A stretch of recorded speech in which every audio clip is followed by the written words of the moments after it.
I can't tell you how many entrepreneurs have this, they know they need to make money, but there is this underlining feeling that there's all these things that have to happen first. Meaning, we got to get the email list up. We got to create the freebie. We got to write the welcome sequence. Now we got to fix up our website. And oh, we have to have a social media strategy. And oop, I got to have a pre launch strategy and I got to nurture people. Oh, but now the email thing is really hard. I know I need to create content. So I'm going to start a podcast. But now I have to figure out how to write show notes. And oh my gosh, do you know how to create an audiogram? And then I got to do an audiogram. But oh, I should probably put it on Pinterest too. So I need to figure out, should I do it myself? Should I take a course? Should I get a Pinterest manager? And you see here in all of one breath, I just listed 70,000 million things.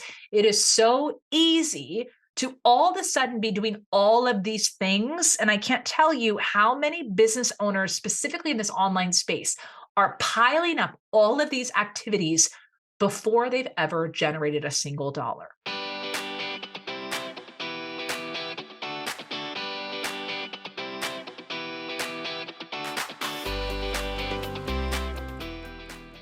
Well, hey, friend, welcome back to another episode. If you are not quite on track with where you want to be with revenue in your business, and or you just want to generate more revenue in general, this episode is for you. That's what we're going to get into today. It's just this very simple, ridiculously simple strategy that's going to help you in a really big way. No, it is not another tactic. No, I'm not going to tell you to send DMs or all these other weird things. It's a very, very simple thing that you're going to laugh and be like, yep, I should do more of that. And thanks for the reminder, Heather. But first, where this topic came from. So we are fresh off of the Boozy Biz Retreat, which I've talked about a little bit before, but I figured, I should probably do a whole episode debriefing our first ever Speaker Co live event. I'm sure I think that would be interesting. Let me know. Send me a direct message on Instagram if you want to know more about that / what questions you have. I've talked to a lot of entrepreneurs that would love to host live events. That's one of our main things at the Speaker Co. We want to host more live conferences, live retreats, live events. And it was, oh my gosh, it was so fun to be with people, like physically in a room. It was actually pretty funny. So fun fact, most people don't realize because they see me on camera that I'm really tall. I'm 5'10". So I forgot what it was like where people who only know me online meet me in person. They're like, holy cow, you are way tall. And then laughing, Emily, my business partner, she's like 5'2". So there's a pretty big difference between us when we stand up. And so that was just fun. Anyways, I'm just sharing with you lots of random things. It's fun to be in person. It's fun to be with people and be able to have meaningful small talk. I'm not a person who really loves small talk because I don't like random BS small talk. I want to have real conversations. And the cool part about being back in person with people was you could just connect and have real conversation. You didn't have to just get right to the point. You could just be, which was really nice. And for this introvert, that's a very weird thing to say out loud of how nice that was. But it was so fun to host a live event. I would love to know what you would love to know. If you have questions around that, let's talk about that over on Instagram. Send me a direct message because I really would love to know and do a full debrief if that would be helpful for you. But today's conversation came back. So one of the things that was really surprising about the event, I heard this from quite a few guests, is they know Emily and I as presentation people, speaking people. Weird way to say that, but y'all know me for the fact that I teach public speaking, speaking coach for online entrepreneurs. And I laugh all the time because y'all, the speaking thing is the specialty that I went into after 15 years of business and marketing. That was my expertise, was business and marketing and sales. And the speaking thing was just what I got really good at. So I just laugh all the time because I don't know if you experience this too. Do you ever have this resistance of having people put you in a box in terms of what your title is or what your niche is when you're like, oh, it's so much more. Me too. Like we all have a variety of that, but I bring this up because what was really surprising for a lot of the people who came to the conference was we really got into business strategy. We talked about building a business that you love and one that doesn't consume all of your time, but also is highly profitable. And those were conversations we had. And one of the things that I had taught in one of my workshops was specifically of helping entrepreneurs know where to put your focus. Because as business owners, I want you to think about this. You wear a lot of hats in business, especially this online business thing, because of the low barrier to entry. I'm going to get a little fancy here with my business language. Because of the low barrier to entry, meaning that there's no capital costs to get started in online business. You don't have to go out and buy a building. You don't have to do a lease. You don't have to go through specialized certifications. Or there's not a lot of these upfront investments that you have to do. All you need is, technically internet connection, access to a computer, and you can get started online. You can do something as simple as having a free Zoom account, and that's how you host your coaching or training. Starting a YouTube channel is free. You can have lower cost options for having an email list. Hosting your courses, technically you could put it on a Google Drive. Like, we can get scrappy. Think about this in the context of starting businesses, building an online business. It's a pretty low barrier to entry. And when you think about online businesses, whether you sell digital courses or you're a coach or you're doing consulting or you're thinking about what you're going to monetize, the reality is when you have this kind of business, you do a lot of it on your own because it doesn't require other people. And in that doing it all your own, you start collecting a lot of jobs. You are the customer service person. You are the marketer. You are the social media person. You are the pseudo web designer. You wear all of these hats. And one of the questions I posed to the Bougie Biz Retreat, which is, we're going to do a little mini version of my workshop today, is where are you spending your time? And is where you're spending your time and the tasks that you're working on, do they correlate with revenue?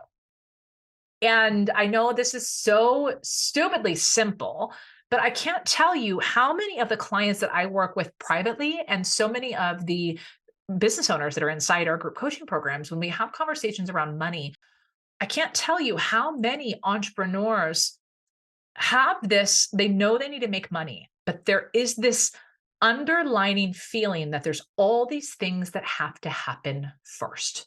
Meaning, we got to get the email list up. We got to create the freebie. We got to write the welcome sequence. Now we got to fix up our website. And we have to have a social media strategy. And I got to have a pre-launch strategy and I got to nurture people. But now the email thing is really hard. I know I need to create content. So I'm going to start a podcast. But now I have to figure out how to write show notes. And oh my gosh, do you know how to create an audiogram? And then I got to do an audiogram. But I should probably put it on Pinterest too. So I need to figure out, should I do it myself? Should I take a course? Should I get a Pinterest manager? And you see here in all of one breath, I just listed 70,000 million things. It is so easy to all of a sudden be doing all of these things. And I can't tell you how many business owners, specifically in this online space, are piling up all of these activities before they've ever generated a single dollar. And if that's you, I'm not saying this to make you feel bad or call you out, but I'm going to call your attention to one thing. And that is, are you spending your time on things in hopes to set yourself up to make money? Or are you spending your time on things that are really fear and ego creeping in because you're trying to control the outcome of making money? And let me say that a little bit, again, a little bit differently. One of the things that I taught at the Bougie Biz Retreat is that we all, as business owners and just as learners and people in general, as we're building something and chasing goals, we always fall into these traps. They're always the same traps. I mean, I did not invent these, but I did put names on them. I'm going to teach you a little framework here for a moment. This is something that I've been talking about for years. And it was these traps are things that I work through of common objections or resistance points that I saw just in my trainings over time and with business owners that I'd work with. I noticed these common trends of where people would get stuck. And it was typically they got stuck because of a combination of fear and ego that would take over. There weren't data. It wasn't the plan. It wasn't the thing. It was really these ego plays that tear at us, which is why so many people focus so much on mindset. It's why mindset's a big piece.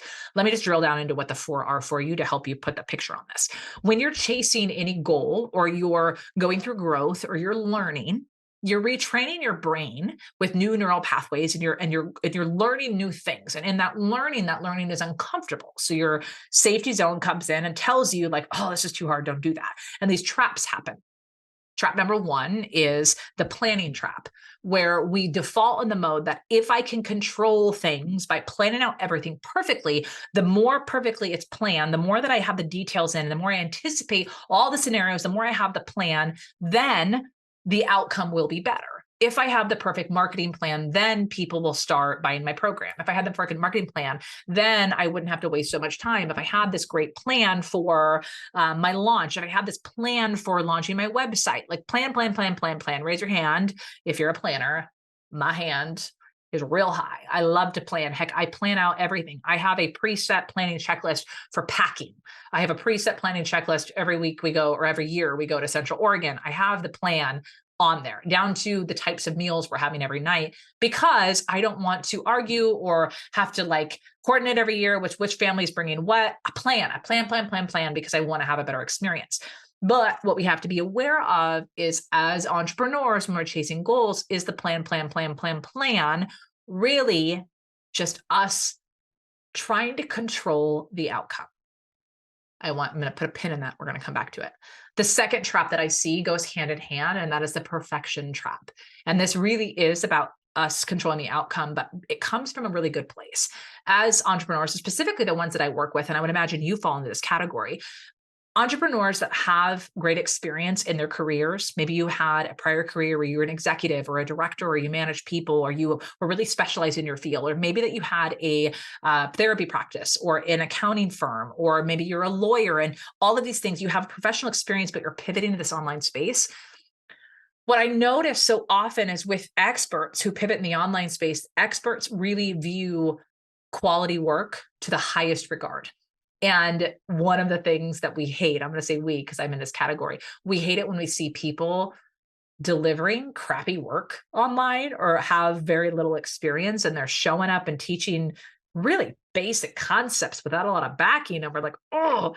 So what happens is, we know that our quality of work, we want it to be high. We know that we want our ideal clients working with quality professionals with real experience. So what happens is we fall into the perfection trap, where we try to perfect every piece of content, or we try to perfect how things look, or we try to perfect the outline of the thing that we're talking about, or the video, or like whatever it is, anything that you build, you want it to be perfect. And substitute, we want it to be high quality. What that really is coming in is, again, that ego play of what we're really trying to showcase to other people online or potential prospects is it's our ego showing that we don't want to be put in a bucket with the people that don't actually know what they're doing, but happen to be really good marketers. That's an irking thing. So the perfection trap creeps in, because the perfection trap starts getting us to focus on things that take our attention away from actually helping the people we want to help. I'm going to put a pin on that and come back to it. The third trap that I see entrepreneurs fall in all of the freaking time, and this happens even non-entrepreneurs, this happens in any kind of class that I've ever taught in my life. If you've ever had a student tell you, I already know that, that's so basic, or just kind of glaze over when you're teaching really fundamental information that you know is basic, but you also know they skip over. This is something that we all do as entrepreneurs. Is there's a trap that we fall into called the I already know trap, where we easily discount basic information or our foundational things because we happen to already know them, we've learned them, we even do them. But our ego comes in and says, we already know those things. So those are not the reasons why we're not getting what we want. Those are like, we discount them because our ego is like, no, you already know things. You are legit. But what happens is, when we discount them, we lose a real opportunity here, because here's the beautiful part, my friend. Building a business is really about doing the simple, basic things really well. It's actually when we overcomplicate them that our businesses start not really working out, because we've created so much complexity. We're spreading our energy and attention so thin, we can't do anything well. One of my favorite quotes, it goes back to the original Will Rogers, says, just because it's common sense doesn't mean it's always common practice. Just because it's common sense doesn't mean that it's common practice. And that means that those basic things that are so commonsensical, you and I both know that those are the things that move the needle forward. It's what we teach to our audiences. But for some reason, when other people are teaching us those basic things, we fall into the I already know trap. So you can see here where ego comes in, and it's this idea that we want to be in control as entrepreneurs. We know we are the forward thought leader, the innovator, the idea person. So when somebody threatens that or pulls our control away, or we're put in a position where we don't know, even though we know we don't know things, our ego fits in. Okay, that's the third trap. Put a pin in it. We're going to come back. The fourth trap that happens, and this happens so much, especially in this online world we're living in with Instagram feeds and TikToks and everybody showing you all of their best work, it's the comparison trap. And the comparison trap comes in because we start ranking ourselves and our lack of output or our lack of results or our lack of quality or a lack of beauty or a lack of whatever, all these things, we compare them to other people. And we tend to compare them to people who really exacerbate the difference between where our insecurities are. So if we're really feeling frustrated around how we look on camera, you better bet we're noticing all the people who tend to look ridiculously beautiful on camera. Or if we're really insecure about our lack of confidence or lack of articulation, we are zoning in on the people that are super confident. If we're really feeling, our launches are really awkward or our launches are failing, we really zero into the people that seem to be running these really big launches. You notice we're drawn to the opposite. We're drawn to the thing that it shows the counterbalance of our insecurity. And what I want you thinking about is notice that, because what you're noticing might be a clue to where you actually need to pay attention in yourself. So I'll say that again. What you're noticing in others where you're feeling envy or jealousy, those are actually cues for you to say, okay, what is this saying about me around somewhere I need to focus and work on? So for example, like I said before, if you're like, man, they always look so pretty on camera, and then you turn around and look and realize that you're not taking a shower every single day or washing your hair and you're not getting camera ready, even though you could, you need to ask the question, do you want to be camera ready? Take a shower. And it doesn't mean you don't have to do your makeup all pretty. You don't have to look like one of the Instagram or TikTok makeup artist people. But what I find oftentimes, I'll use that one as an example for me. I actually went down this rabbit hole last year where I was like, oh man, I never looked that good on camera. And then I paused and said, that's the stupidest thought I ever had. I don't look good right now on camera because I'm like wearing a messy bun and literally haven't showered for 3 days. Real, legit thing. So you see how that contrast happens is when we really are feeling envious or judgy around other person, look at the callback to yourself. And it almost can become comical because you realize that, oh, I'm actually not even trying. And you can then say, is it important? Then you can try. You also can bring in that conversation with comparison around, is what I'm comparing actually apples to apples? For example, if you're comparing yourself, like your launches to Amy Porterfield's launch, I mean, freaking A, like, are you setting yourself up for success if you're trying to model your launch after Amy Porterfield's? I mean, do you have hundreds of thousands of people on your email list? Do you have multiple million downloads of your podcast? No, like, let's set you up for success to actually compare, like benchmark your business on somebody who actually has a similar business than you. So we need to start bringing logic to the party because the emotional piece, that ego and fear really plays us.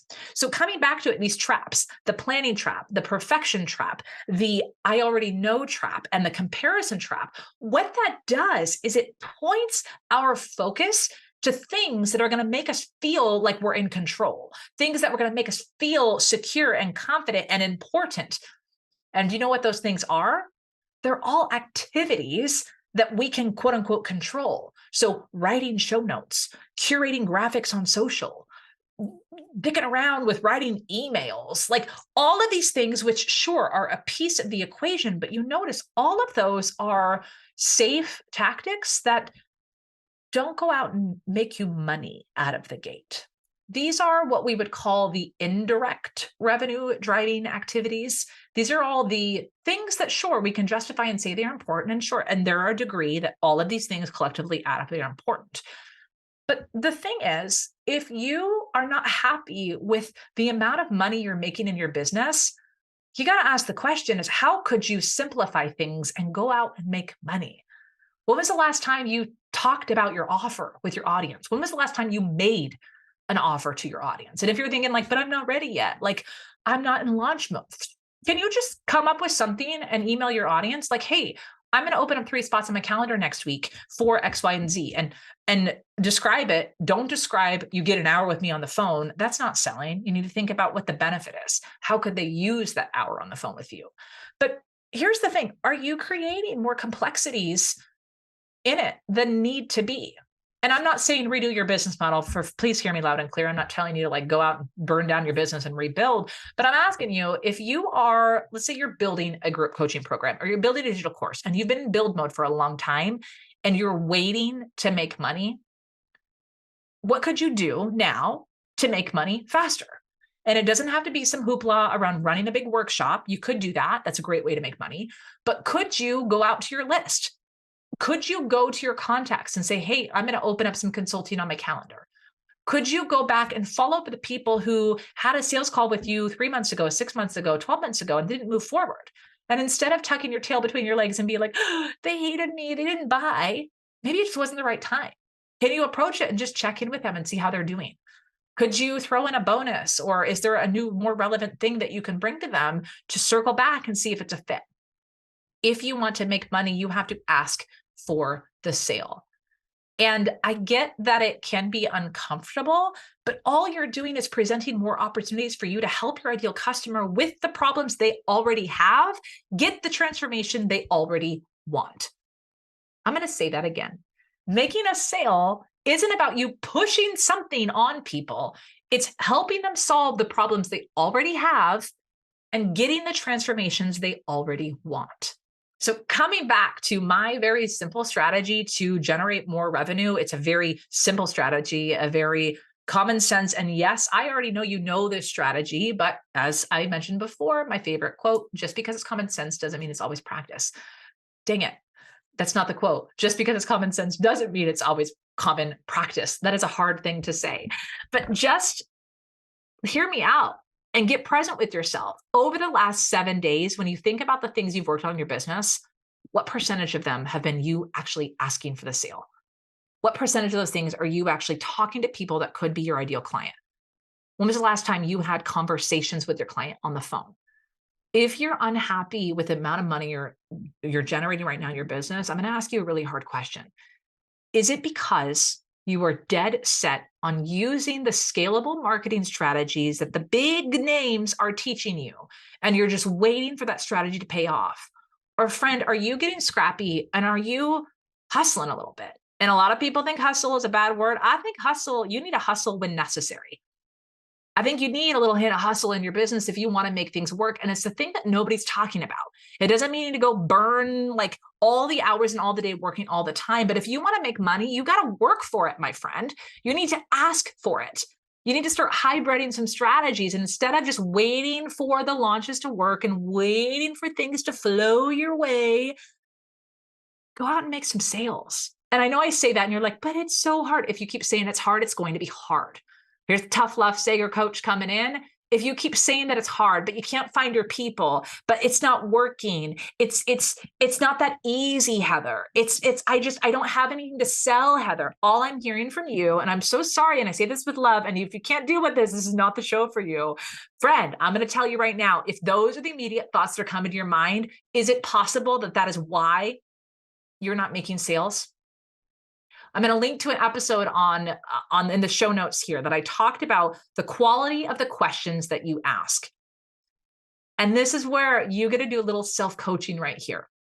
If you are not generating the money you want and you're saying statements like, it's not that easy, I can't find my people, it's just too hard, selling is uncomfortable, all of those are closed statements. Go back to my episode where I help you reframe those into exploratory questions that produce ideas. Because here's the thing, friend. I know I just came down pretty hard on you, telling you stop making the freaking excuses, but let me tell you this. Your brain is so freaking genius. You are one of the most creative, innovative, courageous people in your area, in your network. And I know this because you've raised your hand to say, I want to be an entrepreneur, which means inherently you were creative and you were brave. Give your brain and yourself the chance to prove that right. Start asking better questions of yourself. How could I generate money this week? What would need to happen in order for me to make an offer? What actually do I need to have in place for this to happen now for me? Those are different questions. Those are exploratory questions that when you start answering them, you open up possibility. You see how this works. Where you direct your thinking is directing your results or lack thereof. And if you're not happy with the money you're making in your business, start getting real with where am I focusing my time? Where am I focusing my thoughts? And I know this episode got a little rah-rah, coachy, tough love, fluffy fluff here, but these are the kinds of conversations that are going to make the biggest impact in your business.